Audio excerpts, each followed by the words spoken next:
Simple और बच्चे की एक पहली एक्सरसाइज है।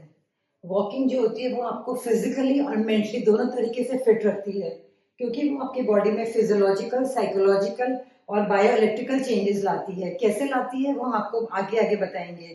थैलेसीमिया के बच्चों पर हमने यही वॉक उन लोगों को आधा घंटा डेली कराया, मगर इस वॉक में एक फर्क था। ये वॉक हम लोगों ने उनको नंगे पैर कराया, उनको मॉइस्ट ग्रास पर नंगे पैर चलने के लिए बोला।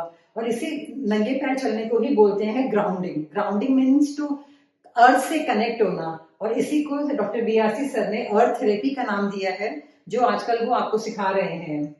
तो मैं आपको बताना चाहती हूँ कि ये जो हम लोग शूज पहन के वॉक करते हैं, ये हमारा कल्चर कभी ना था और ना है। ये एक वेस्टर्न कल्चर है। अगर हम अपने गॉड्स को भी देखते हैं तो हमने कभी भी उनकी पिक्चर्स में उनको शूज पहने हुए नहीं देखा। वो हमेशा खड़ाऊ पहनते थे। हमारे ऋषि मुनि भी खड़ाऊ पहनते थे या फिर कोल्हापुरी की चप्पल पहनते थे, कि इस तरह की वो लोग चप्पलें पहनते थे कि जिससे कि वो अर्थ की अहमियत को समझते थे। और दूसरा, जब भी वो लोग रात को सोते थे तो वो जमीन पे सोते थे और चटाई बिछा के सोते थे। तो या फिर कॉटन के गद्दों पर सोया जाता था, और सिंथेटिक वगैरह सामान कुछ भी यूज नहीं किया जाता था। जब हम लोग डॉक्टर्स के पास जाते हैं तो हमें इतना लंबा चौड़ा प्रिस्क्रिप्शन मिलता है और इतना कॉम्प्लिकेटेड हमें बीमारी का नाम मिलता है। और अगर हम उस बीमारी के हम बारे में उन लोगों को बताएं कि सिर्फ घास पर नंगे पैर चलने से उनकी 70% बीमारी ठीक हो सकती है, तो वो सॉल्यूशन उनको समझ में नहीं आता। क्योंकि अगर प्रॉब्लम बढ़ रही है तो सॉल्यूशन भी बहुत बड़ा होना चाहिए। तो इसीलिए इतनी छोटी छोटी चीजें, इतना सिंप्लिसिटी से अगर आप किसी की बीमारियां सॉल्व कर देते हैं तो वो उसको डाइजेस्ट नहीं कर पाता।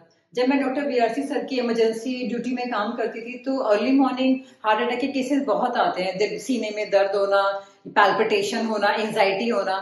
तो मेरा हमेशा एक ही ट्रीटमेंट रहता था। मैं उनको बोलती थी कि घर से बाहर निकलो और सुबह सुबह की घास पर, जिस पर ओस पड़ी हुई होती है, उस पर नंगे पैर आधा घंटा चलो, और साथ साथ में थोड़ा सा डीप ब्रीदिंग करना। और इस ट्रीटमेंट के बाद दोबारा जब मैं उनको कॉल करती थी तो एक एक भी बंदा उनमें से ऐसा नहीं होता था कि जिसको आराम ना मिला हो। मैं हमेशा सोचती थी कि अगर मेरे को एलोपैथी प्रैक्टिस करनी ही नहीं थी तो मैंने इतने सारे एलोपैथी की पढ़ाई क्यों करी। मगर अब मुझे समझ में आता है कि अगर मेरे को शरीर को अच्छे से समझना था तो मेरे को सारी साइंसेस को पढ़ना बहुत जरूरी था। और इस एलोपैथी को समझने के बाद ही मैं ये समझी हूँ कि दलदल में रहकर ही कमल का फूल खिल सकता है। और वहीं डॉक्टर बियासी सर को मैं सोचती हूँ कि अगर उनको मेडिकल लाइन में आना था, अगर उनको भी हीलर बनना था, तो उन्होंने इंजीनियरिंग क्यों किया। तो आज मैं समझी हूँ कि हमारी जो बॉडी है वो मटेरियल बॉडी नहीं बल्कि एक स्पिरिचुअल बॉडी है। तो ये इसमें सिर्फ बायो ही काम नहीं आती है, बल्कि इसमें केमिस्ट्री और फिजिक्स का भी बहुत जबरदस्त रोल है, जो मैं आज आपको बताने जा रही हूँ। और तभी डॉक्टर बीआरसी इस नतीजे पर पहुंचे हैं कि हमारा जो उन्होंने वो ट्राइंगल दिया है क्योर का, तो उन्होंने बताया कि हमारे बॉडी में 3 डिसबैलेंसेज होते हैं: mechanical disbalance, electrical disbalance and mineral disbalance. जब तक आप इन तीनों बैलेंसेस को ठीक नहीं करेंगे तो अभी हम लोगों का इतना स्ट्रॉन्ग कॉम्बिनेशन है एलोपैथी का, नेचुरोपैथिक का, इंजीनियरिंग का, तो हम लोग बहुत अच्छे से बॉडी को समझ सकते हैं।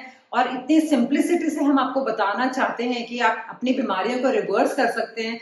तो ये मत समझिएगा कि सिंपल है तो ये साइंसेज वर्क नहीं करेंगी, बल्कि सिंपल साइंसेज ही वर्क करती हैं। अगर प्रॉब्लम बड़ी है तो जरूरी नहीं है कि सॉल्यूशन भी बड़ा ही होगा, उन चीजों का भी छोटा सा सॉल्यूशन हो सकता है। बस नजरिया बदलने की देर है। ये नॉलेज मेरी या डॉक्टर बीआरसी सर की नहीं है, बल्कि सदियों से चली आ रही है।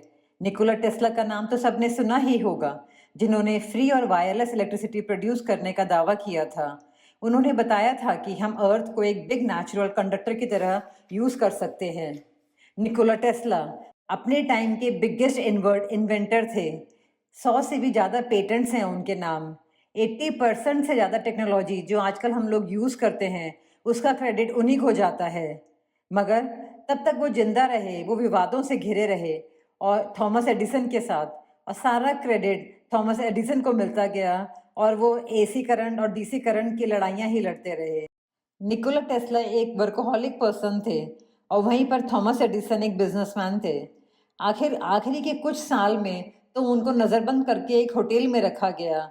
कोई उनसे नहीं मिल पाता था और उनकी खिड़की पर मगर बहुत सारे कबूतर आते थे और वह उन्हीं से बात करते थे।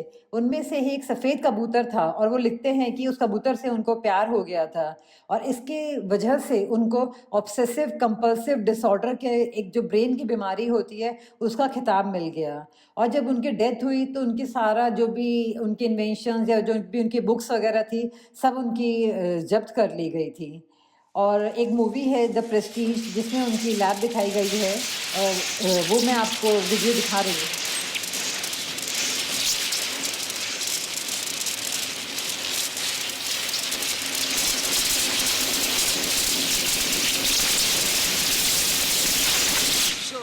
This is the great Danton. Mr. Ellie has effused about your act to me on any number of occasions.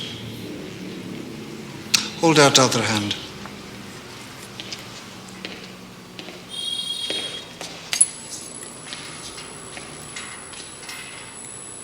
What's conducting the electricity?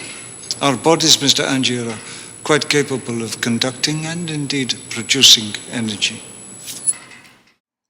जब मैंने एलन मस्क को सुनना शुरू करा तो मैंने देखा और उन्होंने निकोला टेस्ला को भी सारा पढ़ डाला और उन्हीं की थ्योरीज अप्लाई कर कर उन्होंने अपनी कंपनी जिसका नाम उन्होंने टेस्ला निकोला टेस्ला के ऊपर ही रखा। तो निकोला टेस्ला बोलते थे जब तक निकोला टेस्ला जिंदा रहे तब तक उनको कोई समझ नहीं पाया और आज 150 साल बाद एलन मस्क उनको समझे हैं और उन्हीं की साइंसेज अप्लाई कर कर वो इतनी तरक्की कर गए हैं। तो आइए फिजिक्स की बात करते हैं। सबने स्कूल में पढ़ा ही है प्रोटॉन्स, न्यूट्रॉन्स एंड इलेक्ट्रॉन्स। तो जो प्रोटॉन्स होते हैं वो पॉजिटिवली चार्ज पार्टिकल होते हैं, न्यूट्रॉन ज़ीरो चार्ज होता है और इलेक्ट्रॉन्स नेगेटिवली चार्ज पार्टिकल होते हैं। अगर किसी एटम में प्रोटॉन्स इलेक्ट्रॉन से ज़्यादा हैं तो उसको हम पॉजिटिव चार्ज बोलते हैं, अगर इलेक्ट्रॉन्स ज़्यादा हैं तो उसको नेगेटिव चार्ज बोलते हैं और अगर दोनों की मात्रा बराबर है, सेम अमाउंट में है, तो हम उस चार्ज को बैलेंस्ड बोलते हैं। अब इंटरेस्टिंग बात क्या है? इंटरेस्टिंग बात यह है कि अर्थ का नेगेटिव इलेक्ट्रिकल चार्ज होता है और इवन अर्थ कंडक्टिव होती है। अर्थ की सरफेस पर अनगिनत मात्रा में 24 आवर सप्लाई होती है फ्री इलेक्ट्रॉन्स की और रीज़न है उसके कोर की activity, global atmospheric electric current, ionosphere या फिर लाइटनिंग। अब अगली वीडियो में मैं आपको ये बताऊंगी कि हमारी बॉडी में जब पॉजिटिव चार्ज बढ़ जाता है उसी का मतलब होता है कि हम बीमार हो गए हैं। तो उस पॉजिटिव चार्ज को बैलेंस करने के लिए अर्थिंग करने से आपका चार्ज बिल्कुल नॉर्मल हो जाता है। और वो पॉजिटिव चार्ज कैसे बढ़ता है, उसमें सोडियम और पोटेशियम किस तरह से उसमें गेम खेलते हैं आपका किडनी डायलिसिस के पेशेंट्स में जिनका पोटेशियम बढ़ जाता है। तो ये सब मैं आपको अगली वीडियो में बताऊँगी।